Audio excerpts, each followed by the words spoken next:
Now move on to our second speaker in session 2 this afternoon, Dr. Sarita Guy.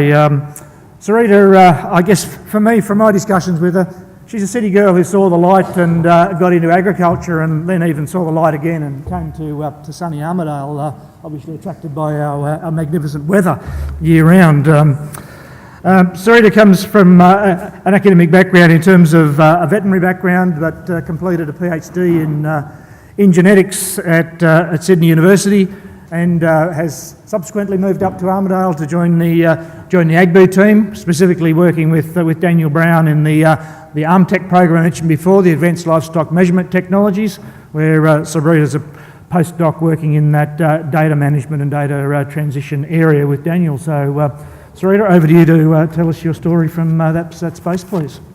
Thanks very much for the introduction, Richard. What a pleasure it is to be at Leading Breeder for the very first time. Thank you to Sheep Genetics for the invitation to talk.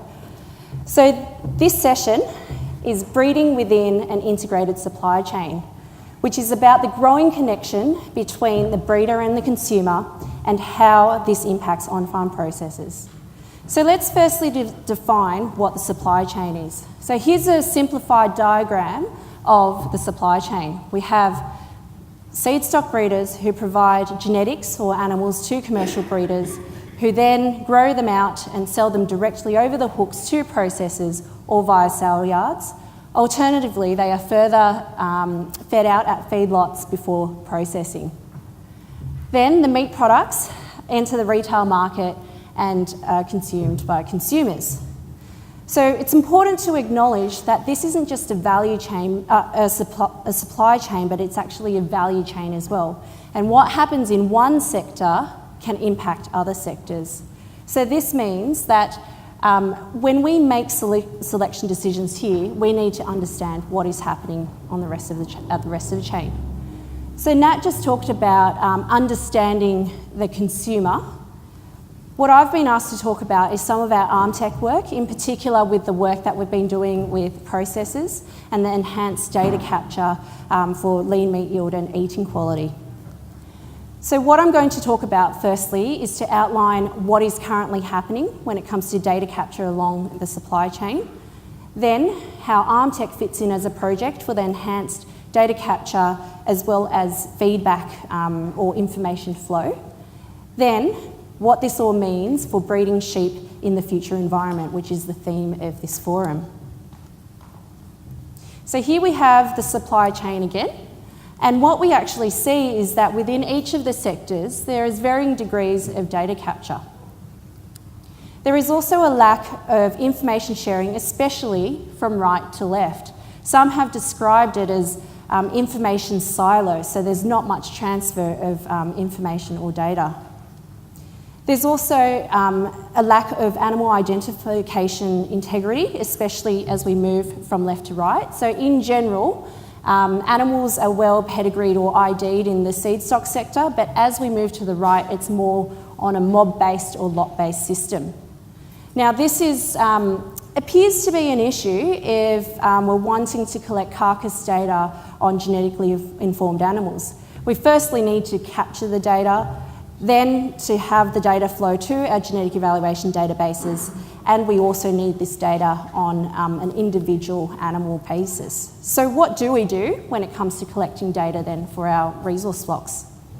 First I'll just outline, just to try to understand what is actually happening within processing that makes these, that results in these issues that are outlined. So first of all, there are challenges in obtaining objective measures of yield and fat, especially at chain speed. There are challenges with objective measures of eating quality as well, especially without a cut surface, unlike beef. There may also be issues with the efficiency and accuracy of collection of health data. So if a processor is part of the National Sheep Health Monitoring Program, generally what happens is that at these offal trays, the offal is inspected, and then at the end of each lot or mob, the number of animals that are estimated with the disease or defect is written down. So it's not real-time data capture, but it's estimated after the fact. Then there's also the issue with animal identification integrity, and this requires quite a big investment when it comes to the extensive hook tracking systems that are required. So what about carcass data collection of resource flock animals? So when it comes to yield measurements, every carcass is collected, data on eye muscle area and sea site fat is collected on every single carcass. Then a subset of carcasses is taken back to the meat science labs, CT'd for lean meat yield, which is our gold standard, then also boned out. Alternatively, yield measurements are predicted using an algorithm based on carcass weight and fat depth. As for eating quality measures, they include intramuscular fat, so chemical IMF, shear force, so the toughness of the piece of meat, and for some cuts, they are cut into steaks for consumer testing. Other phenotypes that are collected include pH decline and retail colour. So there's quite a few phenotypes that are being collected on our resource flock. And the meat science team do an amazing job at at collecting the samples and fitting all of these activities within a quick processing environment. However, it is logistically challenging and it's also labour intensive. So in order to line up the IDs of each of the animals, a whole team actually has to be there at the kill at the start of knocking, looking at the farm tags and matching it up to the body carcass numbers. So it is quite expensive. There's a lot of people involved and sometimes there can be an issue with the turnaround of data. So this is where Almtech fits in. It's a project that aims to accelerate technology development so that we can capture this data efficiently and quickly, and also to then feed back this data back to our genetic evaluation systems as well as to producers. So what is Almtech? It's short for the Advanced Livestock Measurement Technologies for globally competitive Australian meat. The aims include to deliver accurate measurements of live animals, carcasses and cuts, including lean meat yield, eating quality. Then to use this data for valued producer feedback so as to enable effective decision making on compliance and profitability. Then to extract maximum value out of these products and using the value chain information systems. So this is a rural R&D for profit project funded by the Australian Government in partnership with a lot of research companies, universities and state departments. And that's one of the strengths of this project, is that there are collaborations along the entire supply chain. And the hope is to firstly accelerate technology development and use, so implementation, and also it's to try to ensure the profitability of all partners within the meat value chain. So I just wanted to outline some of the Almtech activities that are occurring along this supply chain. There are various carcass value and yield optimisation tools that are being developed. There's also automation, automated offal sortation and robotics. This is all at the processor end. Then measures of yield and fat depth and eating quality on the carcass as well as the live animal. Then we are working with individual processors to try to make sure this data is appropriately managed and that there are appropriate information systems to firstly try to help them understand what they are collecting, and then also to allow this data or information to be given back as feedback to producers to make effective management decisions. Then if the carcass data are collected on the appropriate animals, then to facilitate the flow of this data back to our genetically informed, to our genetic evaluation systems. So I just wanted to quickly outline a couple of the technologies that we are looking at for the objective online measurements of yield, fat and eating quality. So I say online in that these are technologies that are on the processing chain and incorporated during processing. Now this isn't the exhaustive list, it's just an example of some of the technologies, and they're all at different stages of development, validation, and commercialisation. But what we want for these technologies is for them to be accurate, to work at chain speed, easy to use, and also suitable for the tough processing environment. So with the chain speeds, we have to keep in mind that carcasses are being processed, up to 13 carcasses a minute are being processed. So they're at quite fast chain speeds. So for the enhanced online data capture of lean meat yield, they include technologies such as DEXA, which I think you have an information sheet in your bags on, the hyperspectral combo and the BCC3.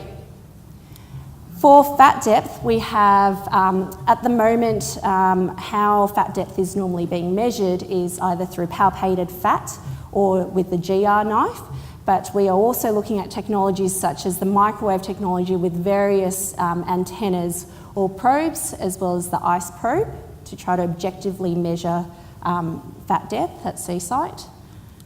When it comes to eating quality, the challenge, of course, is not having a cut surface. And one of the examples that we have is the MEQ probe. So I just want to demonstrate what it's like. So barcode is scanned, the device simply goes into the carcass, trigger is pulled, and that's it. So ideally, we'd like something like that, where we don't need a cut surface, but yeah, we're looking at other technologies as well to try to measure eating quality. So with all these different technologies, another thing to keep in mind is that not every single technology is going to be suitable for every single processor. So we need to be flexible with what sort of approaches we take and the different technologies that we're recommending.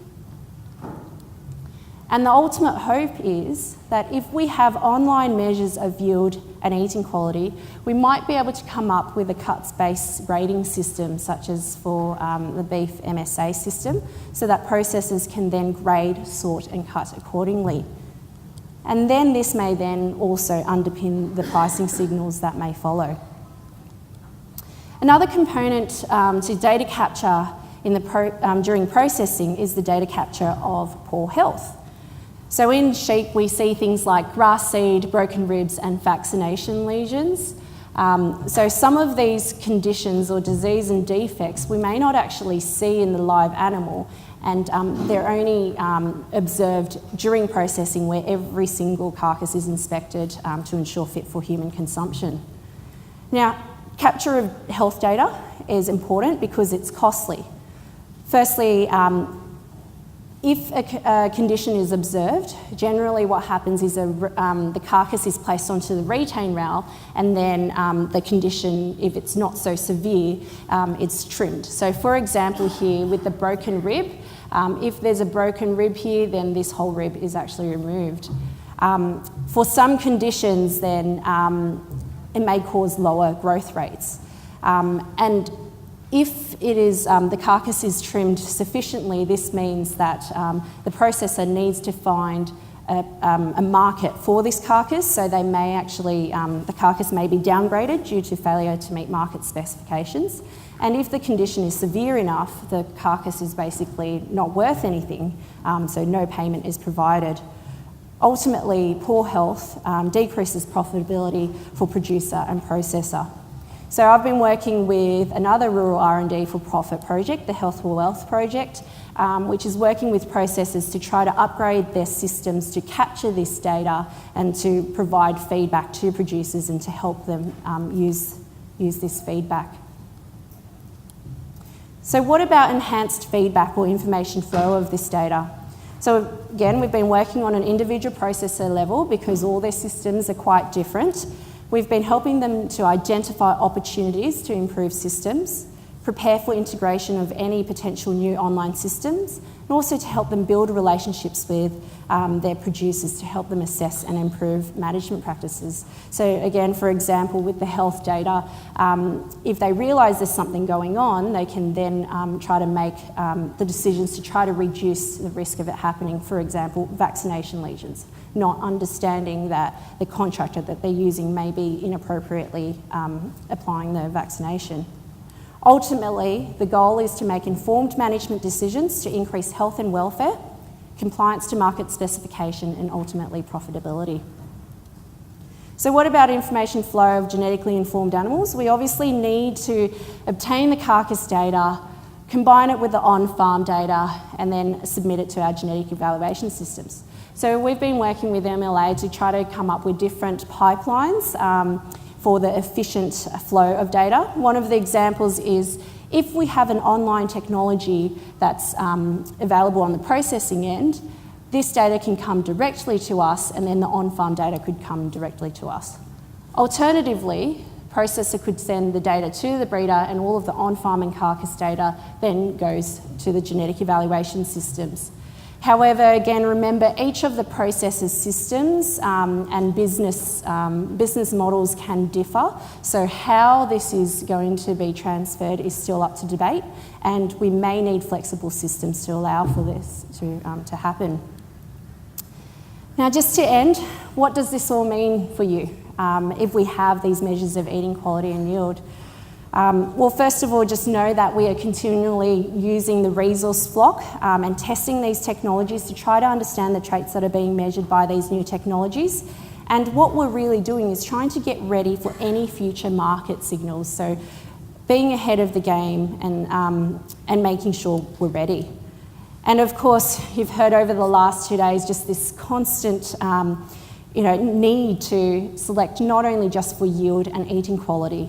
So if we keep on selecting for only yield, eating quality will decline. So hopefully, if we have these technologies available online at the processing end, we can more easily obtain these measures. So just to demonstrate what will happen if we only select for yield only, say for example the Carcase Plus index, eating quality will decline but yield will increase. But if we look at an index like the LEQ index, which does include eating quality, we will increase in eating quality as well as have marginal increases or maintain our yield. So it's important to select for both yield and eating quality.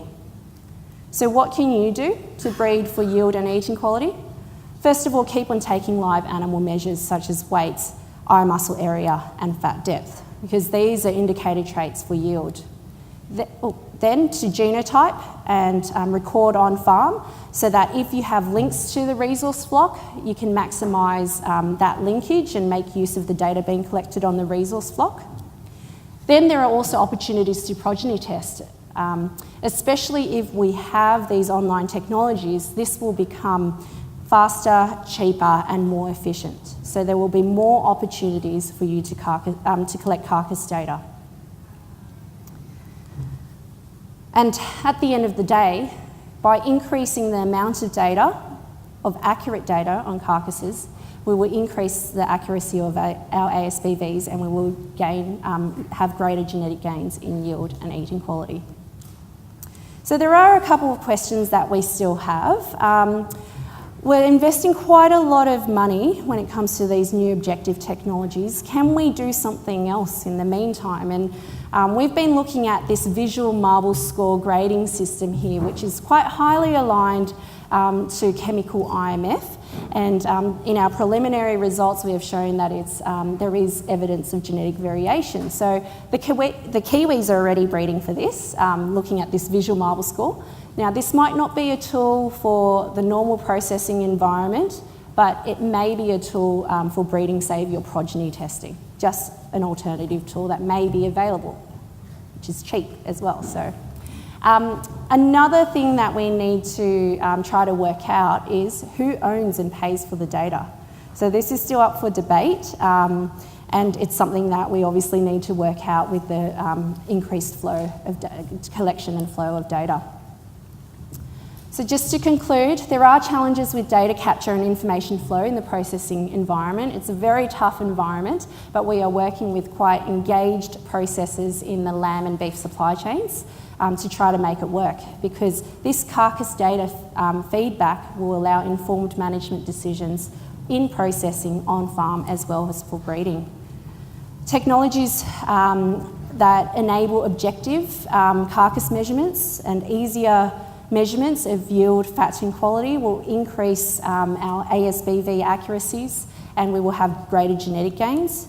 And all of this is not achievable without collaborating supply chains and research groups. So I'd like to again acknowledge all of our funding bodies and collaborators on this project. And I actually wanted to end up on a slightly more personal note. So the first time I stepped on a farm was when I was 13. This visit to this merino stud in Parkes just completely opened my eyes and made me realise how hard producers work for our food and fibre. And it's something that, being born and bred in the city, it's just something that you just don't really see. You're so distanced from it.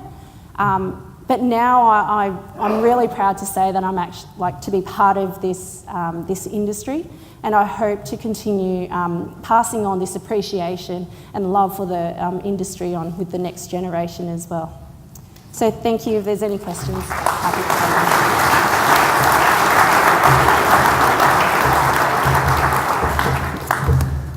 them. Thank you, Sarita. So we've got a couple of questions up already. So let's start at the... are we scrolling from top to bottom or bottom to top, Karen? Doesn't matter. Whichever way. Let's start at the top then. The MEQ probes, Yes. Sarita, does it cause damage to the carcass, and does it need to be the carcass to be cold before use?